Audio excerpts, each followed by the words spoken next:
Welcome back, ladies and gentlemen. So we're going to continue our discussion on your mammalian heart today, but today we're going to dive into how your heart actually contracts, what's causing those contractions, and what sets the speed at which your heart pumps.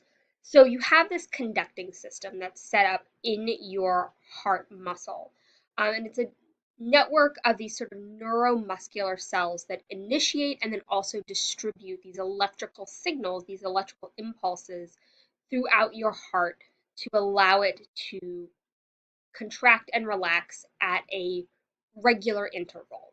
So let's dive into what all of these pieces are and what they do.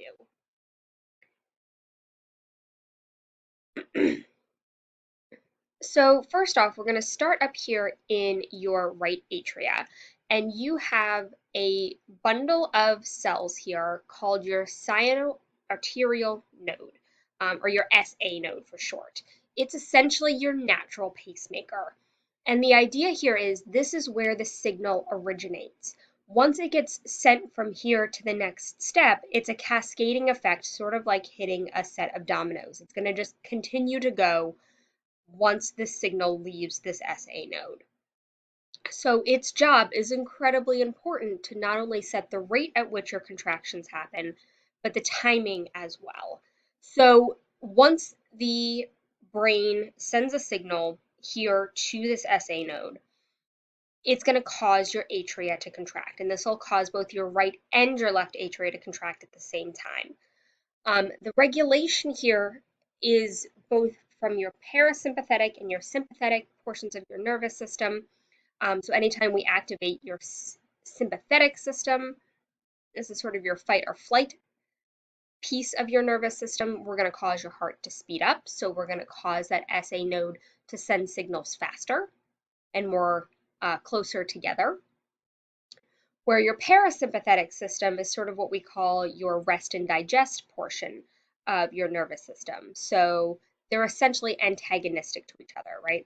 Sympathetic is going to speed up, which means your parasympathetic will cause this to slow down. So we'll send signals less often and further apart from that SA node if we're activating that parasympathetic portion.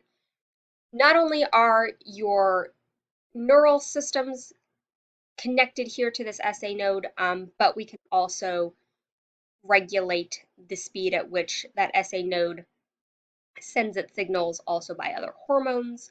So adrenaline maybe is one of the first ones that comes to your mind, as well as temperature too. So those impulses come from that SA node, which is sitting right here, right? And that's going to spread down through your atria as they contract and will hit this atrioventricular node, or this AV node that sits right at the cusp of your atria and your ventricles. All right. And what this is going to do is coordinate the contraction of individual cells then all the way through your myocardial portion of your heart, right? Myo is your muscle, and into these Purkinje fibers as well. And remember, those Purkinje fibers are attached to your chordae tendineae that are then attached to your valves here, your tricuspid and bicuspid valves. Okay. So the SA node sends its signal, and eventually it's going to travel to that AV node. Again, we've got those electrical signals that are then going to be sent throughout the muscle, which we'll talk a little bit more about in a second, as well as into those Purkinje fibers, right, which are incredibly important, not only to attach those chordae tendineae from the valve itself to the muscle down here, your papillary muscle, but they also then send signal as well. They get electrical impulses as well to cause the contraction of these myocardial cells as well. So let's take a look through a single step-by-step progression of where those signals go and what they cause to happen. So initially, your SA node right here in your atria is going to get activated. And when that activation happens, that's going to spread signal through your atria all right, and cause those atria to contract. That entire spreading of those signals from time zero takes about 150 milliseconds to get from that initial signal of the SA node, whether that's coming from your nervous system, your hormones, temperature, or some combination thereof, to actually causing your atria to contract. Once those atria contract, that means that that signal has made its way all the way to your AV node. Okay, and then that signal starts spreading down into your myocardial layers, right, your heart muscle layers, as well as into your Purkinje fibers, all right, and once that signal has traveled all the way through all of those neural connections in your muscle and into those Purkinje fibers, that's then going to cause your ventricles to contract, which will also allow for the completion of that heart cycle. So we're talking about 150 milliseconds from initial signal to atrial contraction, and then we get from that 150 seconds from time zero all the way down to 225 milliseconds before we get the ventricular contraction. Okay. Remember, as we look through where the blood is going at this point, your blood is pouring into your atria while that node is spreading. Once we get your atria to contract, that'll push open those valves and allow your ventricles to now be filling with blood. All right. As that signal is spreading, blood is still filling up in those ventricles. And then once we get your ventricle to contract, those atria valves, your tricuspid and bicuspid valves will close shut. Your ventricle will contract, and that'll then force the blood into your major arteries, whether that's going to your pulmonary arteries to go to your lungs, which would be happening from this side of your heart, or into your aorta from this side.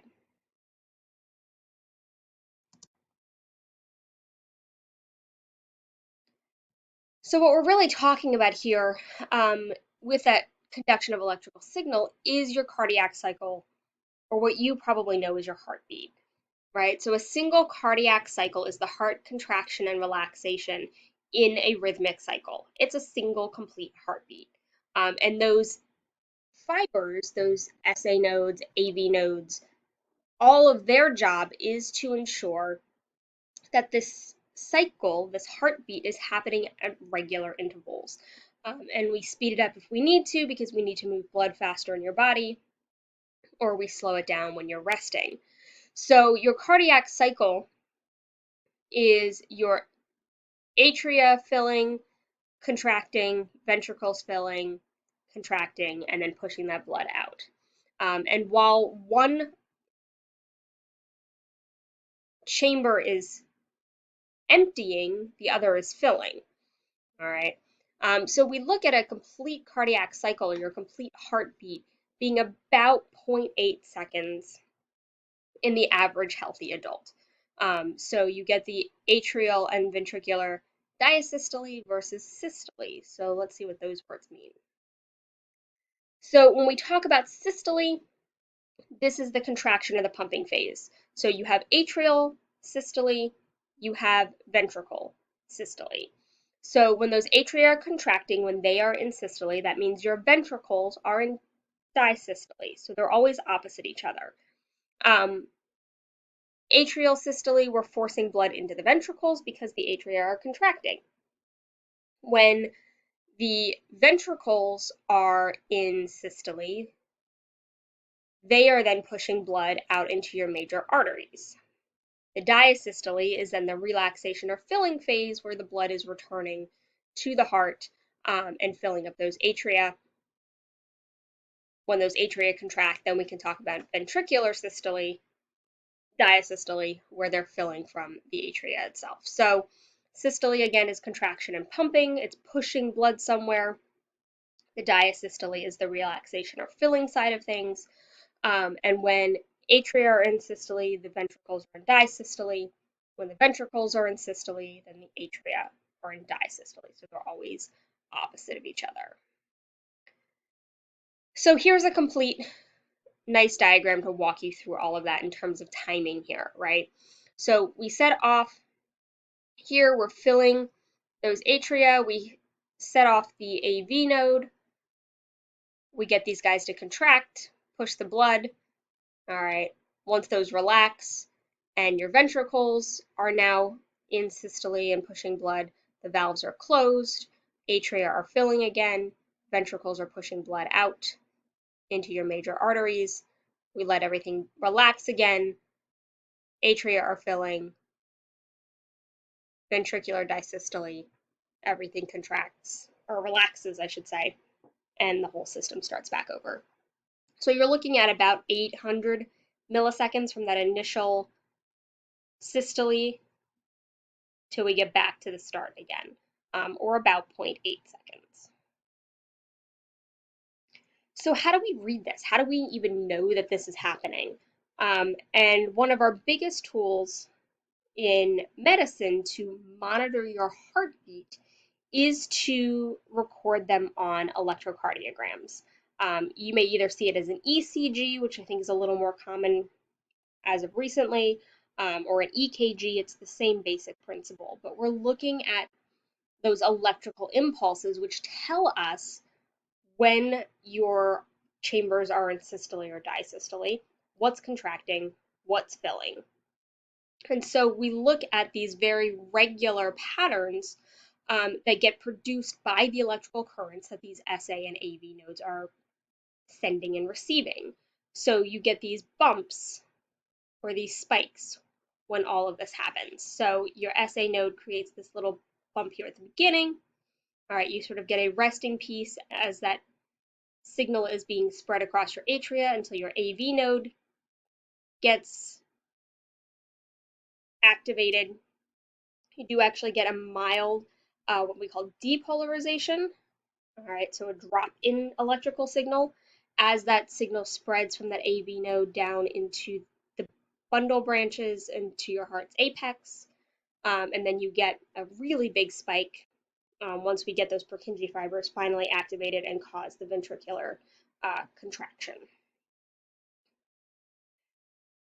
So an electrocardiogram really is just the graphical representation of those electrical activities, right? And we can monitor those electrical impulses at specific locations on your body.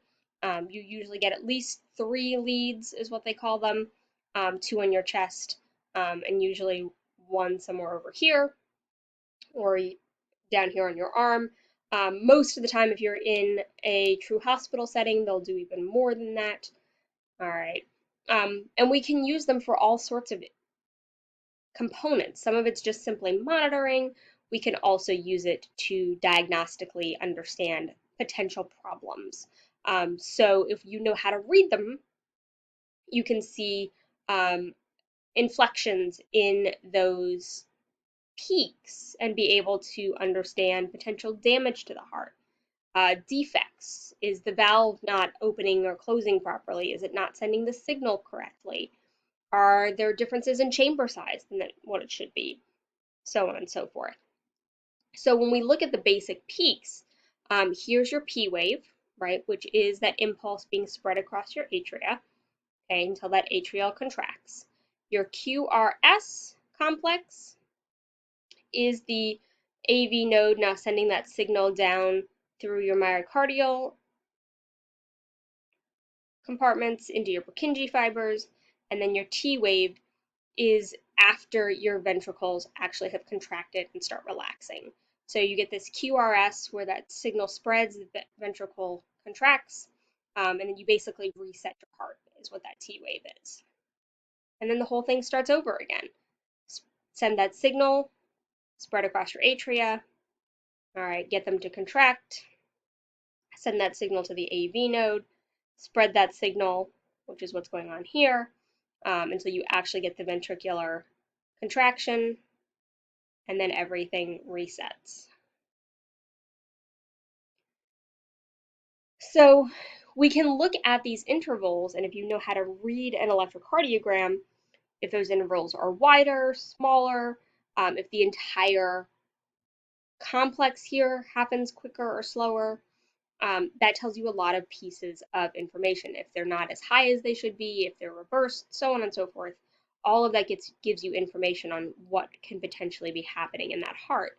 Um, One of the easiest things to recognize is just the heart rate itself. So we look for where those peaks come. If they come really far apart, then we potentially diagnose you as being in bradycardia. So anything less than 60 beats per minute for an average adult would be considered a slow heart rate. If you're talking about being tachycardic, then it's the opposite, where you get those peaks to come really, really rapidly right next to each other. Um, and again, for the average adult, we're talking tachycardia being 100 beats per minute or faster. You can be considerably faster than that, depending on what's going on. And whenever you're outside that normal heartbeat range, especially if you're sort of just sitting there and resting, um, that can tell us something about what potentially is going on inside your body. Something else we might listen for or look for when we're looking at potential heart defects are your heart sounds. So if you've ever had a doctor come up to you with a stethoscope and stick that cold piece of metal onto your bare chest, one of the things that they're looking for are your lung sounds, and that's typically when they hit this on your back. But when they hit you in those 4 places right on your chest, they're listening to your heart sounds. And specifically, they're listening for the opening and closing of those valves. So we talk about this as sort of a lub dub, right? So the lub is your ventricles contracting or being in systole, and that's going to snap your bicuspid and tricuspid valves closed, right? Because we want to close those off so we don't have the backflow of blood, because your ventricle's purpose is to push the blood into your major arteries. When those ventricles relax, however, or go into disystole, then we want those semilunar valves to close, right? The ones that are going either to your pulmonary arteries or to your aorta, and we want your bicuspid and tricuspid valves back open, because now as those ventricles relax, we're causing your atria to contract and push blood back through as well. So anytime that we listen to these valves, one of the things that they're listening to, is it a clear lub dub sound? If not, you may hear gurgling or swooshing, and that can tell us that those valves aren't closing properly when they should, and so you're getting backflow of blood either back into the ventricles or back into your atria where we don't want them. And so that can give us some ideas about things like heart murmurs or other cardiac events that are happening when you're not getting that blood to flow in one direction like it's intended to. So again, if we take a little closer look, right, that blood should be filling in those aortas. Valves should be open when the atria contract. They should fill up and then should snap shut when those ventricles contract. If we don't, we get spurting of blood back through this, and you can actually hear that if you know what you're listening for. Right, and same thing here with your semilunar valves. When those ventricles contract, they should push open so that we get the filling of those major arteries. But once that ventricle contracts, these should close back up. Otherwise, we get backflow of blood into those ventricles, and that's not what we're going